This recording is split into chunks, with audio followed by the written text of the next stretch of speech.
Hello, my name is Heath and welcome back to my shop. In this episode, I'd like to share with you the process I use to create hybrid blanks, or you may have heard these blanks referred to as shockwood.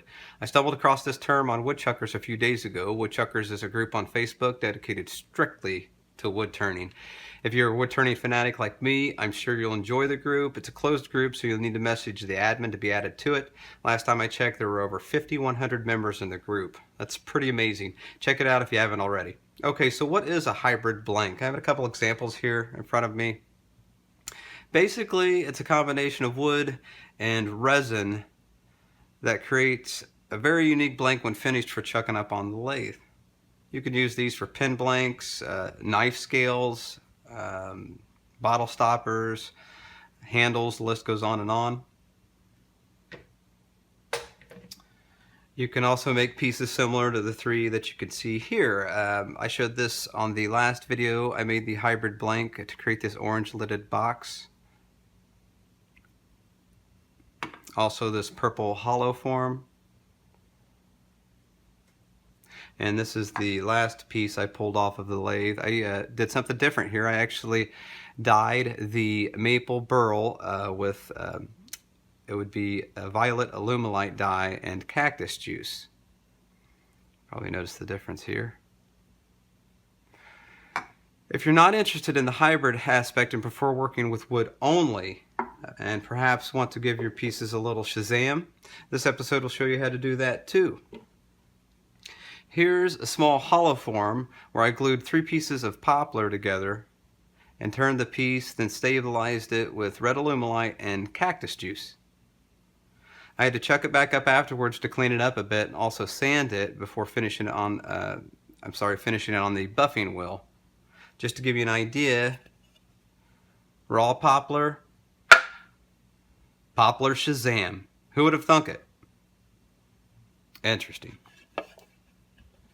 Okay, so let's go over the equipment I use to create hybrid blanks in my shop. You'll notice what appears to be a stock pot in front of me here. It's not. This is a vacuum chamber. I use a 5-gallon vacuum chamber I purchased from bestvaluevacs.com. I'll place a link to that site below in the description box. There's plenty of vacuum chambers out on the market. Just do your research. Also a vacuum pump. This is a Robinair vacuum pump. It's a 2-stage 5 CFM vacuum pump. It was a bit more costly than some of the others on the market, but well worth the price in my opinion. There's also a pressure pot used when making hybrid blanks, which we'll chat about a little later. You will also need some stabilizing resin. There are a few options available on the market. Personally, I prefer to use cactus juice. You'll notice this is an empty gallon container.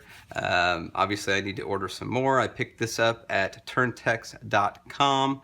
I'll place a link to that website below as well. This is the only stabilizing resin I've ever used, honestly. It works great, so I plan on sticking with it. You can also add colorants to the resin. It's suggested to use alumilite dyes with the cactus juice. In my opinion, whether you are just casting hybrid blanks or maybe want to add some pop to your wood with color. Here's an example, a small dish. I used maple burl here and dyed this with the blue alumilite and cactus juice. Colorants are a fun medium to experiment with. I have some pre-mixed cactus juice, which we'll be using in today's project. I mixed blue and green alumilite dye to create a turquoise color. I'm hoping that'll turn out nice. Now let's discuss the steps you need to take in preparing the wood for stabilization. Let's see. I'm using this piece of maple burl in today's project. The most important thing here is making sure that the wood is dry. I cannot emphasize this enough. The wood must be dry. This could be achieved by placing the wood in an oven at 225 degrees for approximately 24 hours. I use a small toaster oven I picked up at the local department store for roughly maybe $20. The downside is the toaster oven's temp gauge is not very accurate. The upside, for $5 and also available at your local department store, you can pick up an oven thermometer. Doing so allowed me to determine that when set to 225 degrees, my little beauty was roasting away at 300. That's right, 300 degrees. Good to know. Remember to exercise safety here, folks. I do not suggest leaving the oven unattended. Obviously, it's a potential fire hazard. Please be safe. Now let's move on to the stabilizing process. I found that stabilizing my wood first greatly minimizes those tiny little bubbles you may get in your blanks. Bubbles are your enemy when it comes to hybrid blanks. The stabilization process is where you impregnate the wood with resin. Here's a test piece I did about 1.5 years ago. Notice that 3 of the 4 pieces have bubbles. If you hadn't guessed, these 3 pieces were not stabilized. Clearly, this one was. I hope by the end of this video I'll have provided the information needed for you to be able to do this in your shop. Let's get started. So the types of containers I use to place in my vacuum chamber. I have a couple here. This is the one we're going to use in today's project. I have a few of these. I could fit probably 6 to 7 of the smaller containers in my vacuum chamber. I could stabilize multiple pieces using multiple colors in one batch with this setup. Moving forward. Here's the pre-mixed cactus juice that we will be using today. Be sure you use enough resin so that the resin level is approximately 2 to 3 inches above the wood being stabilized. This is very important. You do not want the wood to become exposed after you've released the vacuum. If this occurs, you will need to start over, making sure that you add additional resin to allow for the required coverage. Let's go ahead and place the wood in the glass container. Also, you'll want to use something to weigh down the wood so it will not float to the surface. I used some scrap pieces I had lying around in the shop. Used a large washer and made this. Seems to do the trick. When you release the vacuum, the resin level is going to drop. This is because when the vacuum is released, the wood in essence becomes a sponge. A sponge sucks up water, wood sucks up resin. Resin level drops. This is why that 2 to 3 inch cushion is so important. Next, we'll place the cactus juice in the container, prep it to be placed in the vacuum chamber, and get this piece of wood stabilized.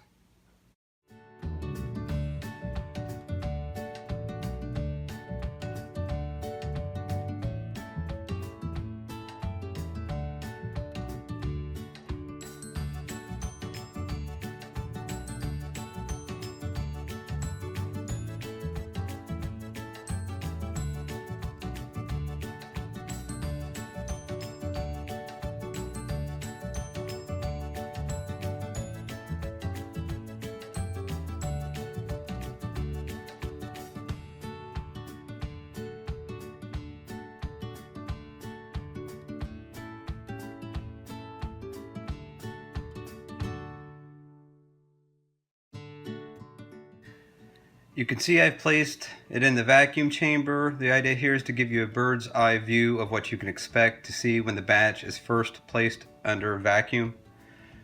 Let's go ahead and turn the vacuum pump on. It's going to get a little bit noisy. I have to push the lid down, applying pressure to get the vacuum started.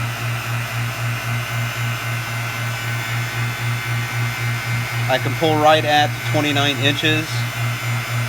Not a perfect vacuum, but it gets the job done.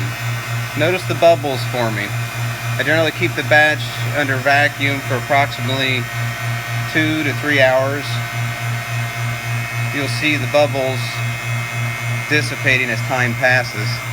Okay, we've made it to the 30-minute mark. You notice that there's not as many bubbles now.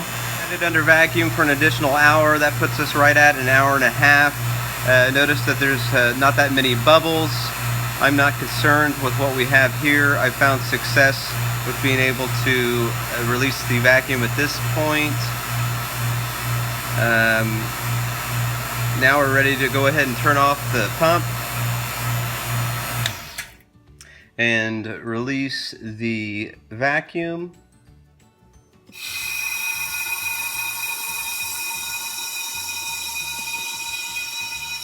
And now it's time to allow the wood to soak for a minimum of 24 hours. This is an important stage of the impregnation process, and I highly recommend a minimum of 24-hour wait time. I found that the longer it soaks, the richer your resulting color will be. How patient can you be? 4 weeks is the longest I've been able to hold out so far. Next up, I'll be curing our piece. Since cactus juice is a heat-activated resin, this means popping it in the oven. Who says you can't bake in the shop? Stick around. We are ready to go ahead and pull this piece of maple burl and place it in some foil before sticking it in the oven to start the curing process. This has been soaking since Thursday night, and today is Sunday, so it's been soaking for approximately 72 hours at this point. I prefer placing the piece on the top of a couple of bamboo skewers to allow some of the excess resin to run off before wrapping it in the foil.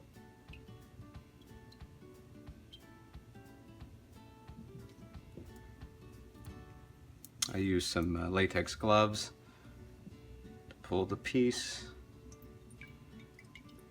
Let some of that excess run off.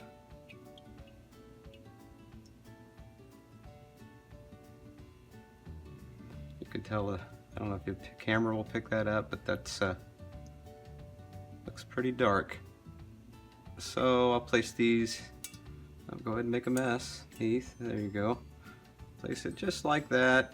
We'll let that drip dry for, I don't know, maybe 3 or 4 minutes, and then we'll go ahead and wrap that in the foil and get it ready to pop in the oven.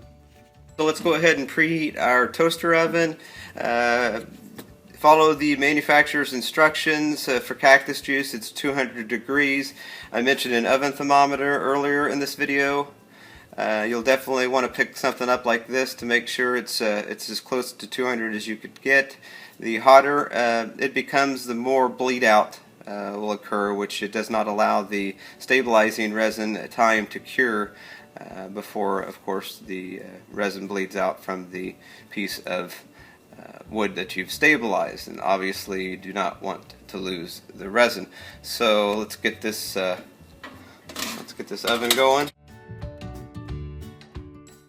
So we've allowed this to drip dry for probably about 5 minutes. You'll notice there's still some resin on there. That's okay, because we are going to toss this in the oven and cure that and move on to the next step. Let's go ahead and wrap this in some foil.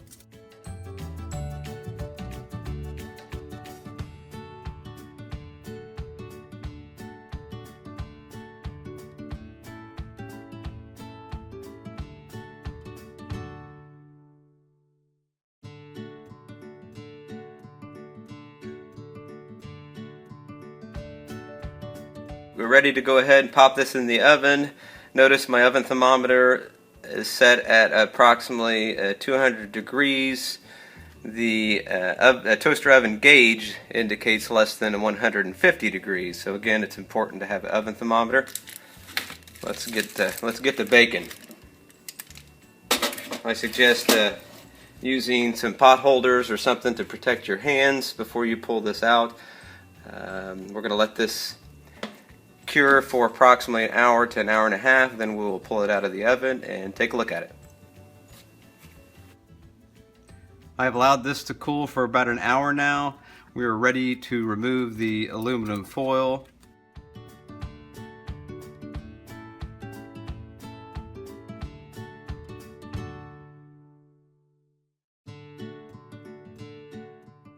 Next, the surface needs to be cleaned of any excess resin. Hopefully you'll be able to see that. We need to do that before we can move on to the final stage, which is casting it in resin to create our hybrid blank. The cleaning could be rather time consuming. I myself use dental picks and a toothbrush. The cleaner the surface, the better the marriage between the wood and the Alumilite resin. And again, this can be very time consuming. This is the part I dread, but it must be done. Fine. We finished cleaning the surface of this piece of stabilized maple burl. Just to give you a quick sneak peek of what the figure looks like. It's kind of a greenish blue. There's some browns in there. I have a nice new little home for this piece of wood. I make a mold out of cutting board material. You can pick this up at your local department store. I think I paid $1 or $2 for this. I like placing a small dab of glue on the bottom of the piece to make sure it does not float to the surface after the pour. That would not be good. I've selected a couple of colors to mix with our Alumilite clear resin. We're going to be using Pearl X Solar Gold number 691, and also a little bit of Alumilite white dye as well. I think that'll look nice. Next up, we'll go ahead and get the resin mixed and do the pour, pop this in the pressure pot, and take a look at the finished product. I'm adding colorant to part A, Alumilite Clear. There's a 7-minute open time with Alumilite Clear. The clock starts ticking once both sides A and B have been mixed. Therefore, you'll need to work quickly. Now I'm adding part B. I'm mixing part B to the pre-mixed part A in colorant. And here comes the fun part. Time to pour the resin into the mold. This is my favorite part. I mentioned earlier that I use a pressure pot to ensure bubble-free resin. I use a 5-gallon pressure pot I purchased from CaliforniaAirTools.com. I'll place a link to that site below. Here's a picture of it. Placing the piece into the pressure pot. Whoops, a little spillage, but that's okay. I'm making sure that the lid is seated properly and secure. I've hooked my air compressor up and opened the valve to pressurize the pot. I'll allow the piece to cure for approximately 2 to 3 hours at 55 psi. Now I've pulled it out of the pressure pot. Notice there's a little spillage there. It's stuck to the pie tin. Okay, let's crack the mold open and take a look at the blank. Basically, this is the finished product. A rough cut, still needs a little TLC. Give me just a sec. Voila! Told you that'd be quick. I've polished the blank to show the beauty buried within. It measures 3 by 3 by 4 1/4 inches. I'll post a few pictures at the end of this video. I'd like to thank my subscribers for their support. I appreciate it. If you enjoyed this video and haven't subscribed yet, click that subscribe button. Don't fight it, just click it. It's easy. Stay tuned. You may see this blank in a future video. Until next time, be creative, be safe, and most importantly, be you. Thanks for watching.